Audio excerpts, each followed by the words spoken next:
So next is, how do birds breathe? So breathing in birds. So birds breathe through lungs.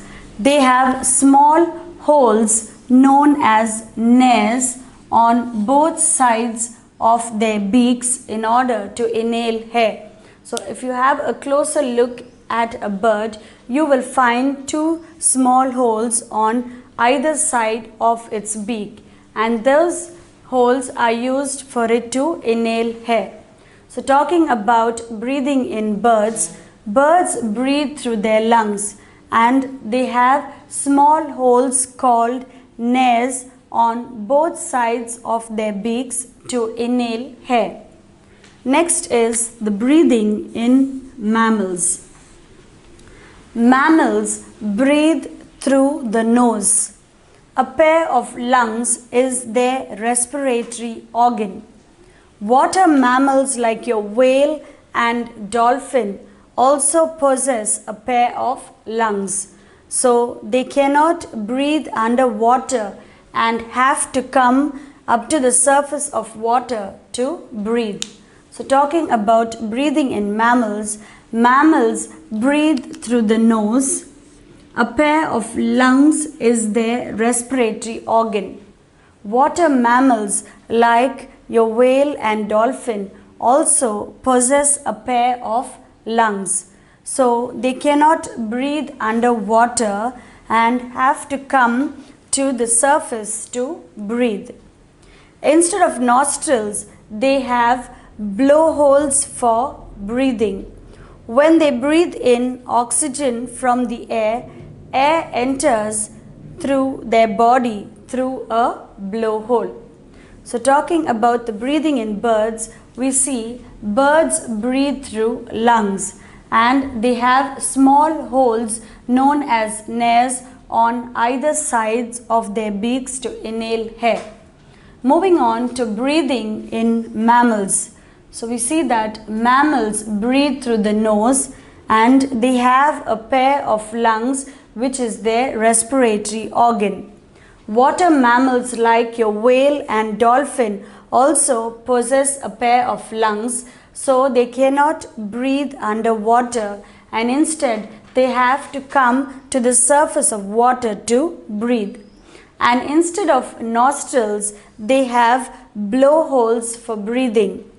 When they breathe in, oxygen from the air enters their body through a blowhole.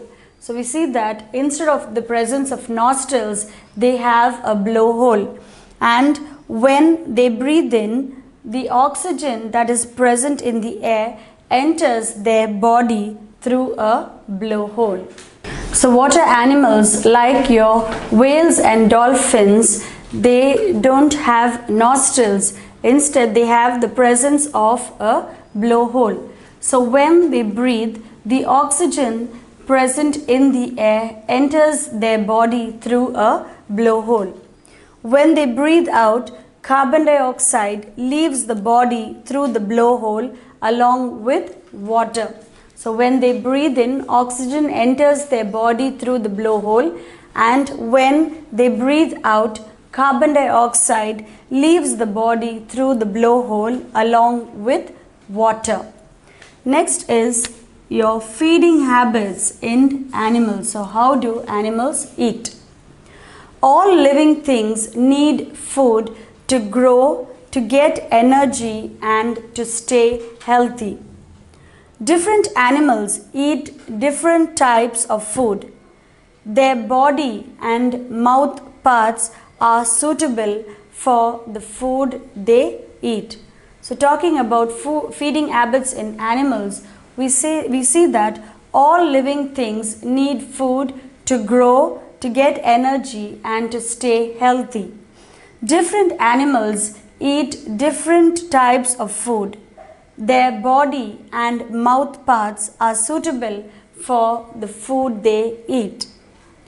We're going to talk about the organs of feeding. First is the herbivores. So herbivores are animals that eat only the plant parts.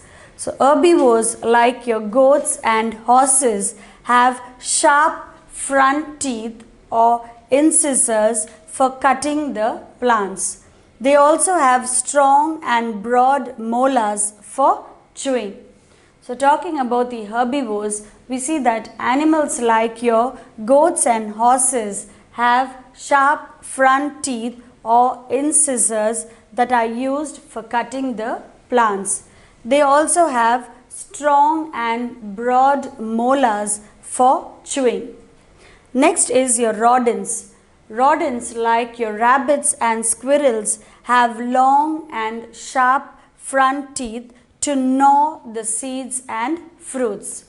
So rodents like your rabbits and squirrels have long and sharp front teeth to gnaw the seeds and fruits.